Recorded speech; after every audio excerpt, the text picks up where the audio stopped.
and welcome back to The Wilderness of Creativity, Series 2. I'm your host, Lucy, and today I am introducing you to Heather Moore, a talented lino cut artist and mentor who decided to take the road less travelled in 2022 when she decided to leave teaching. What started as a form of therapy soon became Heather's passion and now her new career. Heather's recent work celebrates the powerful, ever-changing waves of the northeast coast and the serenity of forests and lakes from family trips. In this episode, we talk about Heather's story of rediscovering her creativity through printmaking, and she talks about some of the techniques that she loves to use in her studio. Heather also reflects on how she balances her artistic practice with family life, and we talk about the importance of valuing artists' work and how we can change the societal narrative around what we prioritise and cherish about our creative ventures. I'd love for you to subscribe to the podcast, maybe share this episode with someone who needs a little creative boost, and if you have time, leave a review. Your support helps us reach more wild wanderers like you. Right, let's get to the episode. I used to lead art. I did a few other leadership roles, but that's what I finished with here, was leading art across quite a big organisation. Why did you decide to come out of it? It kind of eroded me over a series of years. It's obviously a very stressful job, and there were things that I really loved about it. I loved working with the children. I loved doing the staff development, training up staff and getting them all excited about art and like setting them off to go and do it. But then magically there's no time in the schedule for any of the art. It all kind of gets pushed out, and I just got to the point where I just couldn't put up with it anymore. The stress levels got too high, and I wasn't getting the quality time that I wanted with my daughter, because even when I did get home at a decent time, I just was completely spent and I had nothing left for her. So I decided that my lifestyle needed to change, and I needed to do something that worked around the life I wanted rather than kind of dictated how I had to behave, how I had to dress, how, what opinions I was allowed. I have a few opinions. They weren't always well received. When you talk about there's just no time, I find that the children are just so pulled in lots of different directions, and it's quite overwhelming. I mean, all of the schools that I worked in were pretty challenging contexts.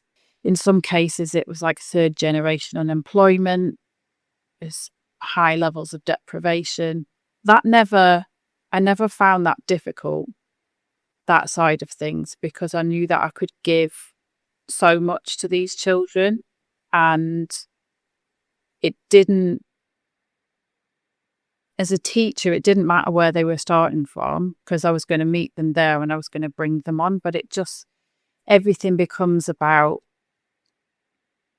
data, about turning that child into a number, and about sort of accelerating them through everything. And for a lot of those children, the things that some of them were facing at home were just so massive that for a lot of them, getting to school and actually getting anything done was a bit of an achievement.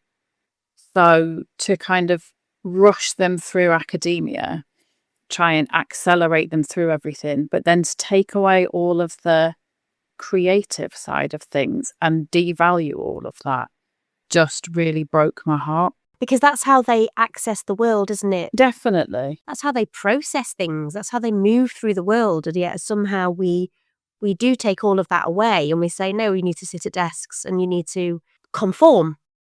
Some of the schools I worked in, they were so obsessive about handwriting and stuff. And I would say to them, listen, if you give these children the chance to play with different tools and materials and explore things through art, to move through drama, to have all of that physical flexing of muscles and things in the PE, then that all contributes. And at the same time, you're giving them experiences that help them express themselves, that develop their language, and that then give them experiences to actually write about. They can't just sit and write. Like, it doesn't matter how many hours you spend training them to write. If they've got nothing to write about, it's kind of a pointless exercise because they've got nothing to communicate. I absolutely agree. Was it a long time coming then that you decided that you want to transition out of full-time education? Some events that I won't go into, that kind of the straw that broke the camel's back, so to speak. But for a long time, I was unhappy, and I hoped that going into the leadership role, so I essentially wrote a letter to the director and said, I want to do this job. And she was like, oh, okay, yeah. But then I was asked to do, like, I was never given a budget, and I was running out across essentially five different schools, as well as doing outreach with other schools. So there was no budget. There was, I had no time out of class because I was a part-time teacher. So it was sort of an impossible task. And the stuff that I did feel like I was achieving, like I said, even the teachers that were really passionate about it could not find the space in the timetable, because every time a new initiative was brought in, it kind of chipped away at the sort of foundation subjects.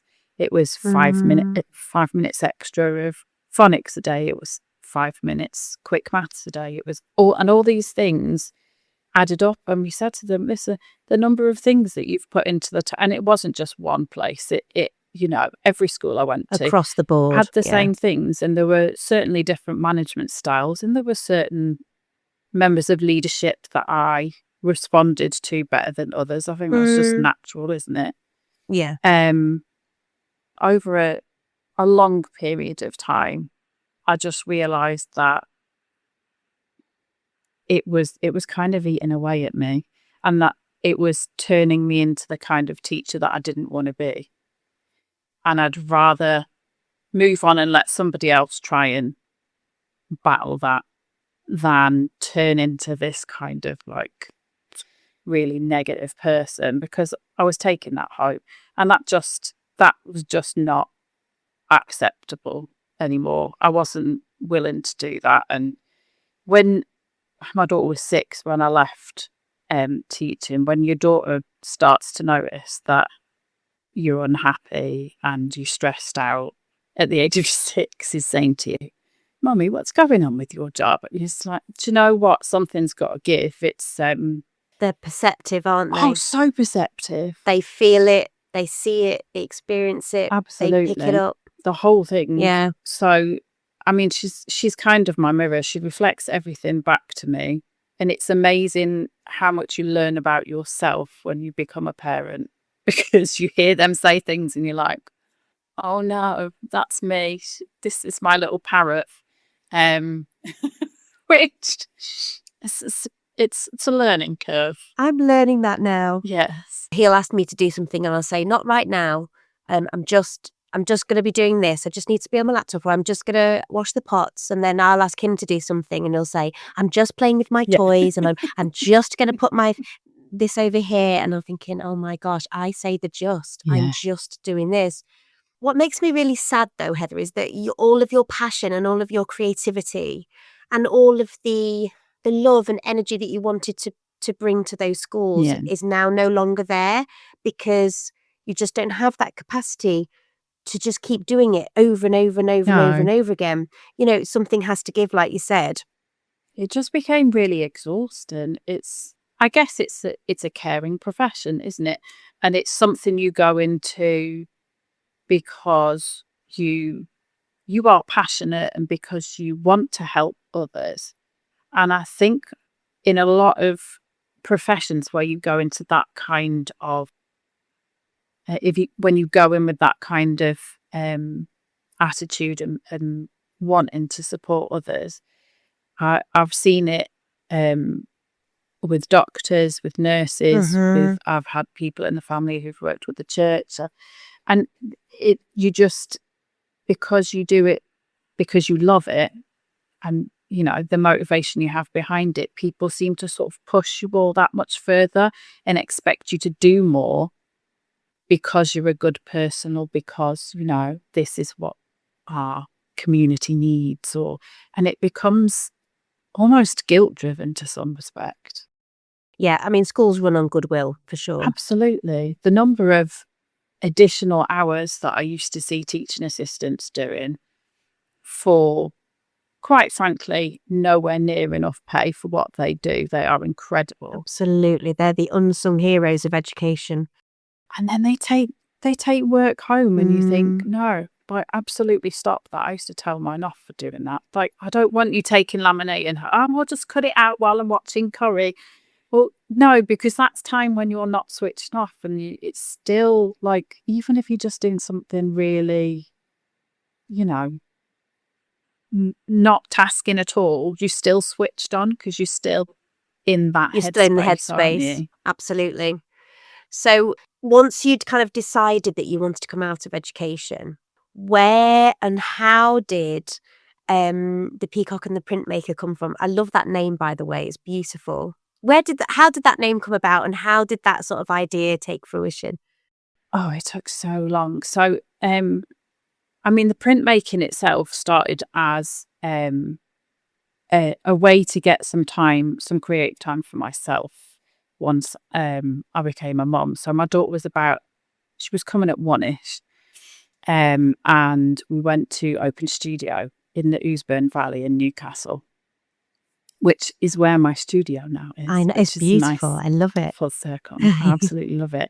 And I just kind of got completely whipped up in all of the demonstrations and getting involved in like using all the massive presses, and got really excited, and sort of dumped my husband and daughter. I was like, right, I'm busy. I'm going to go and enjoy myself.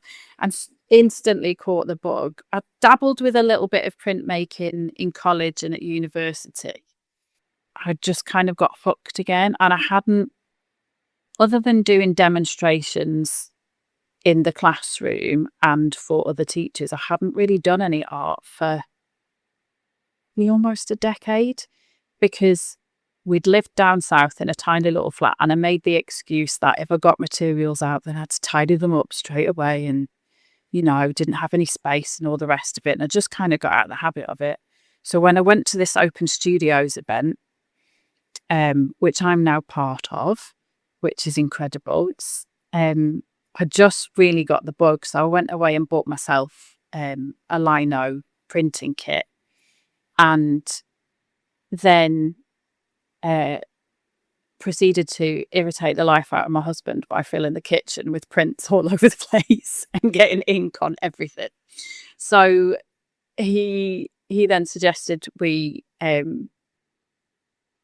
do some work on the shed in the back garden and turn that into my studio, where I could go and like be as messy as I wanted. Love that. And not get ink on his plates.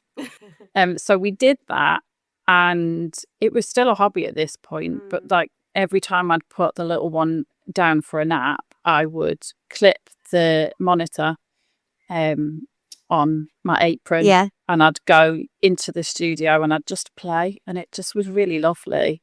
Like, the house was a tip, didn't care. I was having my lovely creative time. You were in that bubble. And yeah, definitely. I started to feel a bit like me again, because I really struggled when I first had my daughter, and I felt despite having loads of people around me, I felt really lonely. And it's a massive change, isn't it? Oh, that it's you go huge. through when you first have a child, and suddenly your whole balance of your life has completely changed. So it was really lovely to then have something for me. And then friends and family started asking me to do prints for them, and like would offer me money. And I was like, oh, this is nice. And after a little while, a friend of mine, who's also a teacher, encouraged me to open up an Etsy shop.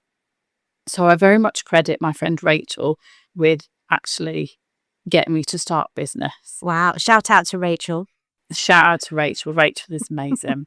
And Rachel is very happy to be patted on the back, and like, she's living vicariously through me in my sort of new phase of life. Oh, I love that. And loving it. Yeah. So She's a very good customer as well. So yeah, I opened an Etsy shop, and at that point it was called Heather Does Prints. And after a few months, I was like, it's just a bit naff. It's not very me. It's like, I don't know. It wasn't very creative. Yeah. It was very Ron Seal, Yeah. but it didn't It didn't really reflect. seem Yeah. creative person, Mhm. no. And I spent ages trying to come up with something. Peacocks were the first thing that I printed. The first proper lino block that I carved was a tiny 3-inch squared peacock feather that I repeated. And I did 3 prints where I'd collaged and printed on top of it. And so I kept one and gave one to 2 of my friends as well, which is lovely. It's still in my house and it makes me smile when I see it. And so that became the basis of my first iteration of the peacock and the printmaker logo. And one of those friends said, well, what is it that you love and what is it that you do? And I was like, well, I'm kind of obsessed with peacocks and I'm a printmaker. And it kind of, There you go. it just was such a simple way of looking at it. But I love how fairy tale-y it sounds. I was going to say, it's very whimsical. Yeah, it's got kind of a literary thing going. And Rachel, who wanted me to open the Etsy shop, has been banging on at me for about 8 years since I started to turn that title into a book. It definitely sounds like a book. It's beautiful, it's whimsical, it's playful. Yeah, I can definitely see it as a title of a children's book, for sure. One of my friends who's a jeweler, her husband can never remember, because she's got a couple of friends called Heather and he can never remember who's who. So he calls me Heather Peacock, the peacock one. The peacock one. Heather Does Prints. So yeah. so no, that's my name you. now, apparently. Yeah, that's me. And is it lino cuts? Yes. Lino cutting. So what is that for those people who perhaps don't know? It's similar to lino flooring in that you have that kind of almost spongy layer underneath the lino flooring, but without the vinyl-y top to it. And you use a gouge tool and you carve lines and textures into the block, and then you roll out ink onto it, and the ink sits in whatever you've left in relief. So anything that's been carved away stays the same colour as the paper, and everything else is inked up. I mainly work with a process called lino reduction, which means that you'll do your initial carve and then you'll ink it up and print it. But then I go back and I carve more out of the same block and I ink it up with a different colour. And I build it up in 7-8 layers usually, until you get this kind of depth and of texture and colour and just yummy loveliness. What are you actually printing onto? Most of it is limited edition prints that I do, and I use paper that's majority made with cotton, so it really soaks in all the oil-based inks. So when I first started, I used the washable water-based inks, which are a really good place to start, and I use them in all my workshops now. But then I discovered that you could get these higher grade oil-based inks, and the colours are insane. And they're just so vibrant and so much bolder. They're great for layering up. And when you combine them with this gorgeous, it's called Fabriano Unica, the paper that I use, made in Italy, which lush. And it's made from pulped cotton. And when you combine the oil-based ink with this gorgeous paper, it just means that it lasts so much longer. There's very little, over time, there'll be very little discolouring, because the most artworks that you have in water-based things, so watercolour and pens, things like that, if you had them in direct sunlight, then they discolour over time. Whereas the specialist papers and inks that I use are designed to keep that vibrancy, which is really important to me because I want these prints to be something that lasts a long time. It's not kind of like a cheap throwaway, disposable art. It's something that you're meant to keep and love and pass on, and it's meant to be, something that brings beautiful memories into your home. So it's really important that I use those high grade, beautiful products that make that happen. Yeah, absolutely. And you've talked a little bit about the workshops that you do. So Yeah. do you want to talk through some of the workshops that you offer? Yes. So I've just had a little bit of a play around with some of the themes and changed what I'm offering. So there's 3 different themes at the moment. There is inspiring landscapes, which is mainly what I do. I just kind of fell into that actually. It wasn't like intentional, but I'm kind of obsessed with the coast. So for about 3 years, all I ever printed was beaches and waves. So but I've recently done a print that was based on autumn and about conker hunts, with like loads of hidden little copper conkers for you to find in amongst all the leaves.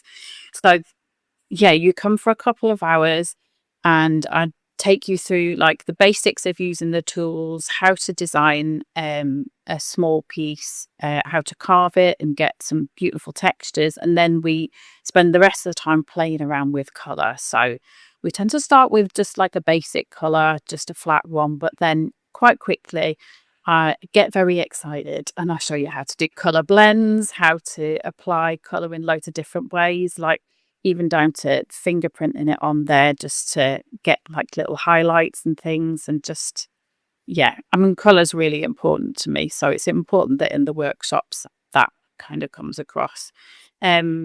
One of the other workshops is to do with florals.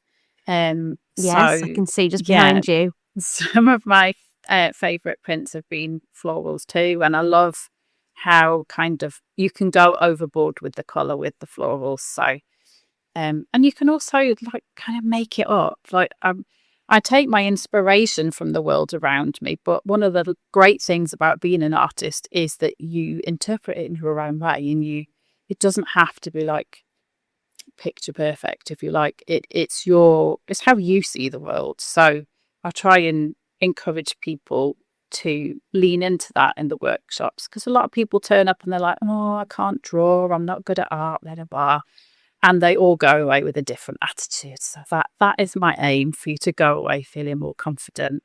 And the third one is printing patterns on fabric. I used to print on fabric quite a lot and make cosmetic bags and things like that.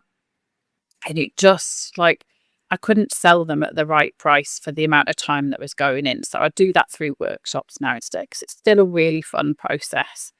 Um, so yeah, we carve a small block and I'll show you how to make lots of funky patterns out of that. Yeah, it's so much fun. And obviously there's tea and coffee and biscuits, because I'm a big believer that you can't craft without those things. Absolutely. I love a biscuit and a cup of tea when I'm doing something You've crafting. got to be hydrated and you've got to have Do snacks. you know, it sounds like the perfect hen do activity. Like for Yeah, those people who are sort of, they lean towards the quieter, more meditative, creative activities. definitely. So if you have a hen Yeah, do coming up and you're thinking, what are we going to do? absolutely. Get in touch.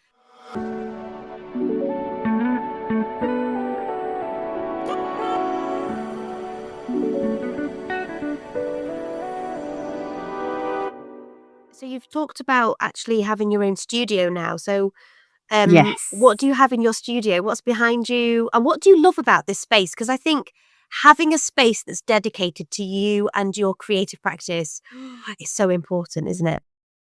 It's massively important. Yeah. I mean, as soon as we transform the shed into what is now a home art studio, I mean, it's essentially my daughter's space now. Because any opportunity she will take over. Oh, that's And lovely. she's the same when she when she comes in the school holiday, she's like, right, mommy, this is my desk. All of my stuff on this desk. You can go over there. I'm like, okay. Do you pay the rent now, do you? But no, it's really lovely. Like when I first came in, it was just a white box. And really exciting, because it felt like that next level of professional, and lovely that I didn't have to go out and find venues to do my workshops anymore. It's a space that I can use in loads of different ways. So I change the layout when I'm doing a workshop, and when I have open studios, I have it all completely different. But I love that I can play around with. So on the wall behind the computer that I'm talking to you on, I've painted one massive rectangle in like a deep navy, and then I've got 4 different prints on there, and they're in white frames, Really so they're pop. really pink Yeah. when you put them against that. And I don't do white walls, so I had to paint something. I've also got peacock feathers, like all splayed out. So I leant against the wall and I measured it for where my bum was. So that's where the feathers start. So you can come if you come to the studio, you stand in front of that wall and you have your photograph and you become a Oh, I peacock, love that. which so you get into kind of the mood of like, being more peacock and like stepping into that confidence and complete, audacity to be colourful and a bit crazy.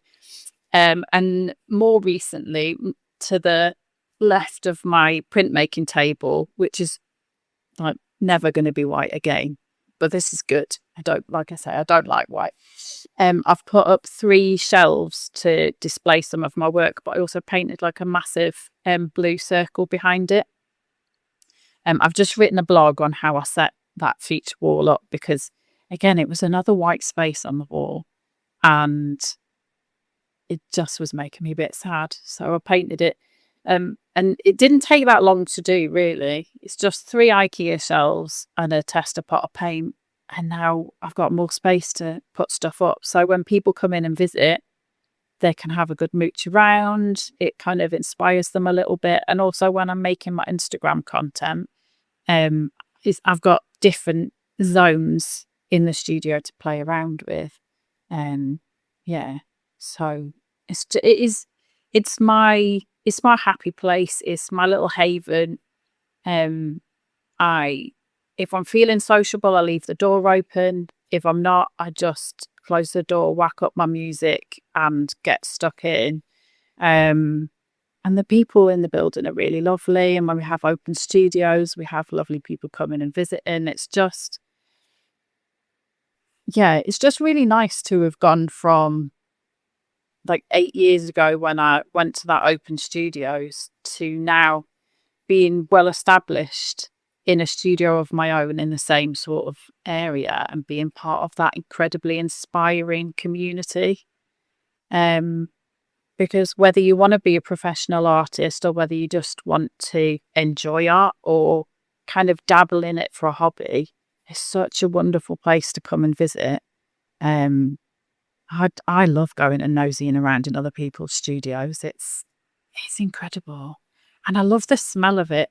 This is something that my husband disagrees massively with me.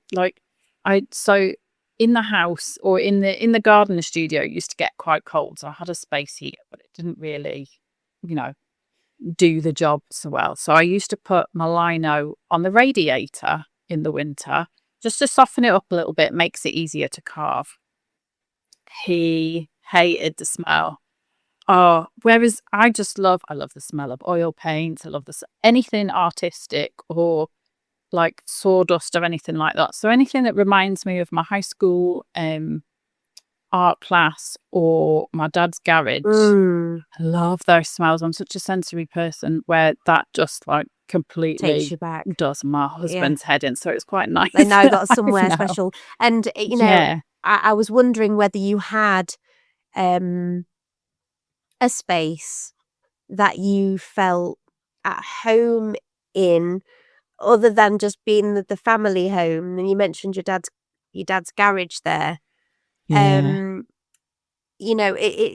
when you're in that moment, you're creating all of those memories and all of that energy comes through the work, doesn't it? Absolutely, because everything I do is based in either a really lovely memory that I have of a place or a connection that I've got to a place or something that I'm dreaming about for the future.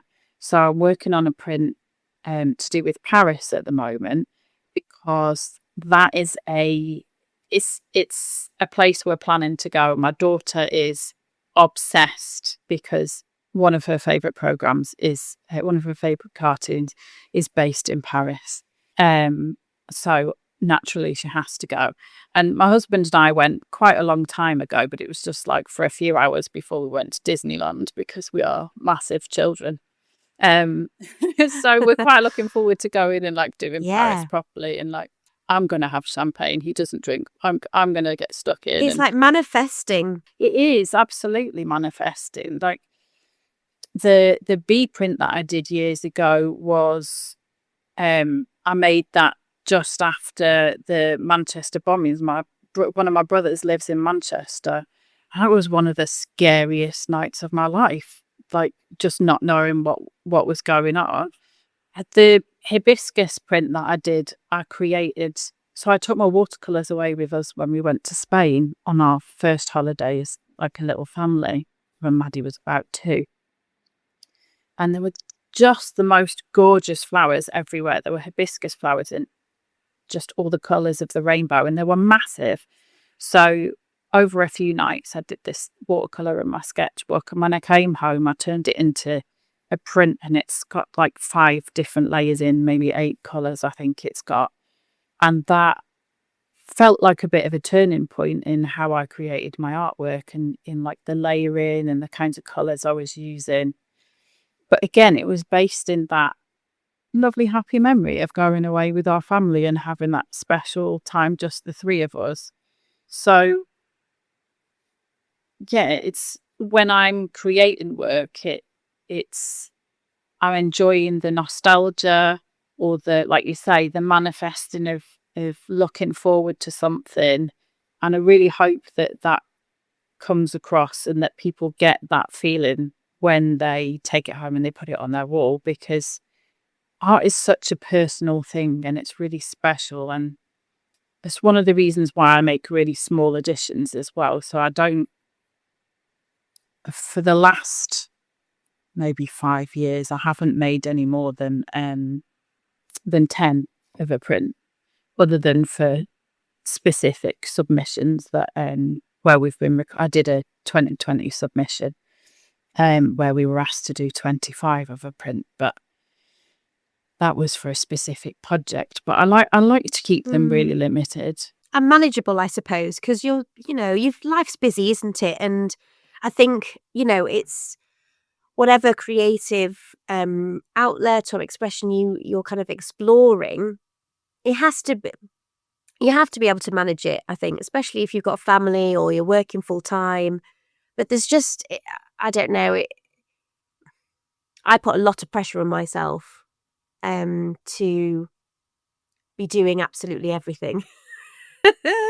And I get to the end of the day, if I've done it, obviously I'm working full time as well. And I think, oh gosh, I've got to go. I've got to, I don't know, do some stuff on Canva, and it's not going to be perfect. And it's just going to be, and as I get older and as I'm sort of just enjoying just being creative for no other reason than just to enjoy it, the expectations are disintegrating in some ways, and I think it's just about finding a way of making it work for you. So doing smaller additions. and it's so good for your brain as well to do anything creative. Like when I'm at home, I used to take my sketchbooks home and sit on the sofa of an evening and carry on. Like I've stopped doing that now because I do need, much as I love it, I do need some time to switch off from it, because if I take that home, then my brain's still churning with business stuff. So I have other things instead. One of my good friends, Claire Albans, runs an embroidery business. So I'm working my way through her second book at the moment, making loads of beautiful things out of that. A woman called Amy Purdy, who I've worked with a couple of times, and she does branding and is like does the most gorgeous illustrations for logos and things like that. And she, a couple of years ago, put something up about like creative people having quiet thinking time. And when you're doing your pricing or thinking about how long the task takes, do you actually factor in just sitting and daydreaming and thinking? And I was like, oh God, no, I don't. But it's really important to just to do a bit of daydreaming, because that's where some of the creativity comes. But also, like you say, to like remove yourself from it. There are times when, much as I love it, I get frustrated with a print that's just not going in the direction that I want it to. Which happened last week with the Paris one. And I was like, I need to just stop and walk away from it. And of course, like I lay my head down that night and about 15 different ideas came up. Ping, ping, ping, ping, ping. And then I was like, oh, do you know what? It's fine. I know what I'm doing now. But if I'd have sat there and stared at it and stewed on it, that never would have come. You do have to walk away and let it go a little bit. You can't force the flow. No, you can't. And it's absolutely amazing. I'm not going to sit here and pretend that I'm particularly good at taking a step back, because I'm not. I'm an absolute control freak. And I think that's one reason why running a business is really good for me, because I have overall control over it all. And that works well with my personality. I did not have that control in my former life. And, I was reasonably well behaved about it, but it used to rile me up that people didn't do what I wanted them to do. I didn't expect the kids to necessarily do what I wanted them to do all the time, because kids just don't. But, adults should listen. Whereas now, I get to do things my way. But I do still need to remind myself to have breaks, to step away, to celebrate all the little wins as well, because you can get so into things and like say, life is busy and you're like, bam, bam, bam, I need to do all the jobs. But actually, when you do have that little break and you step away, like you say, you can't force the flow. Things do flow better when you have little breaks. And I'm very good at telling other people that. It's not so easy to do yourself. I love being by the sea. That is my happy place. It's so soothing. Yeah, me too. It's one of my favourite things to do. And I know that if I am wound up and stressed out and I go to the sea, it washes it away. That whole listening to the waves, walking along the beach looking for shells and picking pebbles up and feeling the surface of them. It's that whole sensory thing again, and you get the whole smell of the sea. It just, I'm lucky that my husband and my daughter feel the same way. They absolutely adore it. Although my daughter's a bit of a taskmaster. If we're on a beach, we are to look for sea glass and hand any over to her that we find. That is our task. I have the odd day where I work from home. So if I'm like doing a bit of photography and I want to do sort of like a stylized thing and want to do a bit of video work around the house, like showing how you can display your art and things. I've been doing a lot of photography I'm putting together what I hope will be a quarterly magazine for my mailing list subscribers, to do with it's called The Curated Nest. Really pleased with that name. It's beautiful. All about kind of bringing art into your home, but also like creating a home that is just that. It's a comfortable, nostalgic, joyful place where you get to sort of like play with colour and make it about you, rather than, remember like late 90s, early noughties, where all the interiors shows were about like making everything neutral so it was good to sell. So I just sucked all the joy out of things for me. And I absolutely adore following all these like interiors influencers with like who are all into maximalism and all of that, and bringing all the crazy colour in. So I'm bringing some of that to my lovely Pride, I call them. They're my Peacock Pride on the mailing list. So how is that all going, like with creating that community and building up this empire of yours? I like the What's sound of an the empire. plan?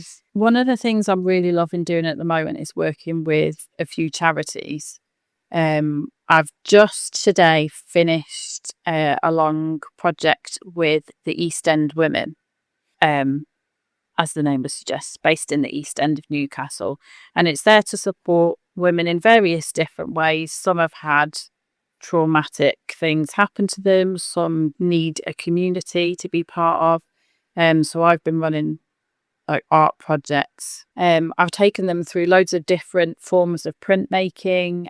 We've just kind of experimented and started off with a theme which was quite autumnal, but then it kind of branched off into whatever it was that kind of made their hearts sing. One of them created prints of Highland cows, which are so beautiful. Another one of them was inspired by, so on one of the sessions they came into the studio and I took them to the gallery next door and we did kind of like a whole day of immersing them in art. And so one of them was inspired by some of the ceramics, so she brought in all those gorgeous colours that she'd seen in the gallery. And then someone else did kind of this, almost this Lion King lion with this gorgeous mane in loads of sunset colours and just absolutely gorgeous. So how many in the group? It varied from week to week, but there were about 8 of them. So it was big enough that we had a bit of an impact, but small enough that they could build, like, it could become this nice little community where they supported each other.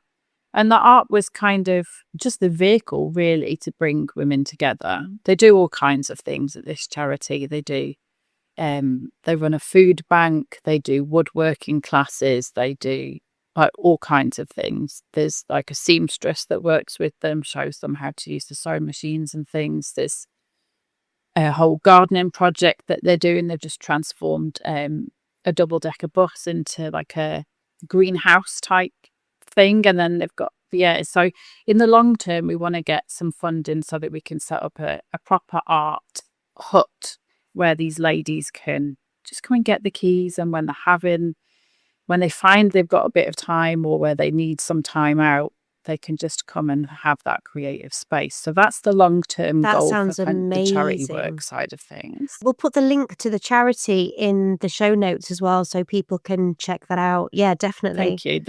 They're absolutely incredible. So in a few weeks, we're going to have an exhibition at a local cafe. And we're having like a get together, a celebration of that, which celebrates the finish of this project. But I do want to continue working with them. It's just a case of like finding more creative ways to fund it and make it sustainable. But because the ladies have enjoyed it so much, they want to get involved in fundraising for it. So it becomes something that can keep going.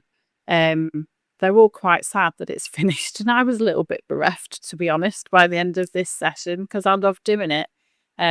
So yeah, it's really lovely to see that it has such a positive impact and that people want it to continue. So if they want that to continue, I'm going to do my best to make that happen. And I've started working with other charities as well, where people have recommended me. But as well as that, I've got kind of an offshoot of the business where I offer mentoring to other artists and creative business owners. Because it can be quite a lonely thing to do at times, especially like if you go from, I don't know, working in quite a big team like I did. It's good to find your community, your circle of people. And you come across a lot of shoulds in all jobs, I guess. But when you start running your own business, it's kind of difficult to switch out of like all the things you had to do for your other job and learn how to make something that works the way you want it to work. So yeah, I support people whether they want to come and do one-to-one with me. I'm starting to build up a group program that hopefully will launch in the spring, where people can come for training and they get like group coaching. So that will be lower price to the one-to-one, but I also have like online trainings, like my masterclass where I went through like my artist profit program, and that one's free, so people can, because it's a massive bugbear for me that arts and crafts are not by all people, but by quite a large number of people, not really. People don't necessarily recognize the value of them and the work that goes into them. So I think habitually a lot of artists early on in their journey, and I was guilty of this too, price their work so low that people just expect that a print will cost like £20. When you actually think about the number of hours that go into that, that's just not sustainable. And I think that's why a lot of people that start kind of side businesses and arts and crafts, eventually it kind of dwindles out because they're not charging enough to pay themselves a wage. So it was really important for me to share that, because if that's the only thing that anybody ever learns from me, I will be happy. The director of Hermes was on Instagram. It might have been from ages ago, but I saw it this week, and he was talking about the fact that Hermes products aren't expensive, they're costly. They cost that amount of money because of the skill that goes into it, the way that they create these products to make them the best that they can be. That costs money because it's so good. Whereas expensive is something where you're charged a lot of money and the value doesn't match that. And I thought that was really interesting because, there are people that will spend outrageous amounts of money on, I don't even know, like I've spent a lot of money on shoes before I had a child and had other priorities. But I used to spend a lot of money on shoes, and I've got a couple of pairs of Christian Louboutins, and I did not question the price of those because I understood the quality and really bought into that brand. And it's the same with any other creative product. You've put your heart and soul into that. I put at least easy 15-20 hours into printing a print, and that's not even taking into account all of the preparation that goes in before that, the design. And so if you're just selling that for £20, You're selling yourself short. Yeah, you are. You're selling yourself short, and you're undervaluing the craft as a whole. So, and I don't necessarily think that it's not necessarily the fault of the person who's priced it, because it's kind of it's a cultural thing, isn't it? The culture needs to change in order to understand the value. But it brings it back to, the reason why you felt so frustrated perhaps when you were working in education. It's just, we're not valuing the subjects, the arts, and creativity as really the foundation of what it is to be human, really. Dancing, moving, singing, playing, expressing, drawing, collaborating. It's where the joy comes from, but somehow we just do not value that. What we value is, sitting down and writing about nothing. Get the work done. Process the numbers. Yeah. I mean, I think people don't necessarily recognize, actually, from an educational point of view, how many of those basic skills are being developed through the creative practices as well. You think about dance with the spatial awareness and the problem solving and structuring the patterns things and telling a story. The patterns, there's it's so mathematical much in there. Exactly. I used to teach shape through printmaking. So I'd get all the 3D shapes out and the paints, and we'd print, and that's how the kids learned, what shapes the faces are. It just makes it really obvious for them. It's about like diving into it. But if you're so obsessed with having exercise books scrutinised and making sure all folders are ready for Ofsted should they turn up at any point, then that's the focus is in the wrong place. Because all the books look uniform. They do, and none of those children are the same. So why do their books look the same?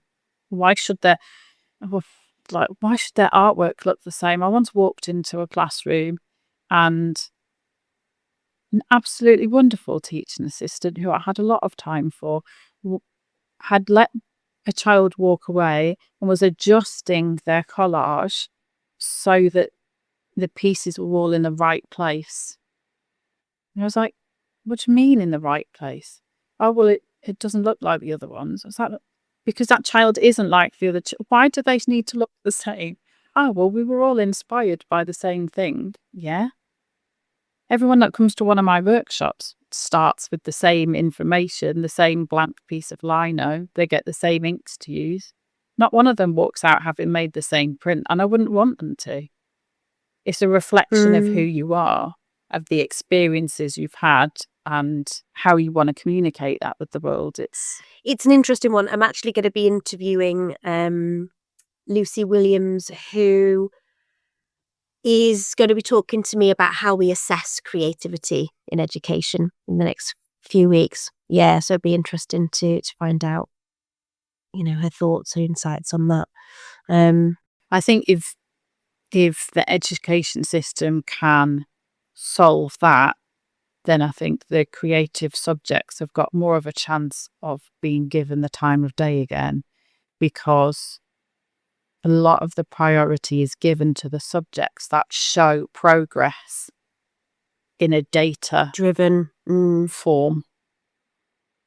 But if you can say, well, actually, I could show you progress of a child from through the year in an art book, but because it's not on a spreadsheet, it's given less value. Yeah. It doesn't fit into the box. That's the thing, isn't it? The more you try and squeeze those children into the boxes, that stays with you for so long in your life. Like, so many of the people that come to my workshops or come to Open Studio say, oh, I used to love doing art, and you can bet that part of that but is they were told by a teacher that what they'd drawn wasn't very good. It has so much power when you say something like it stayed with people forever. Or maybe, I loved doing art in primary school, but when I got to high school, we had to do it all a certain way. Or, I loved doing art while I was at school, but now life's just too busy and it's not important. Yeah. I think if you spent 10 minutes a day doing a sketch in a sketchbook, put one song on and danced like a mad woman around your living room, you just feel so different afterwards. Yeah. Feeling stuff and feeling alive. Just do it. Embrace the weird. Lean into the weird.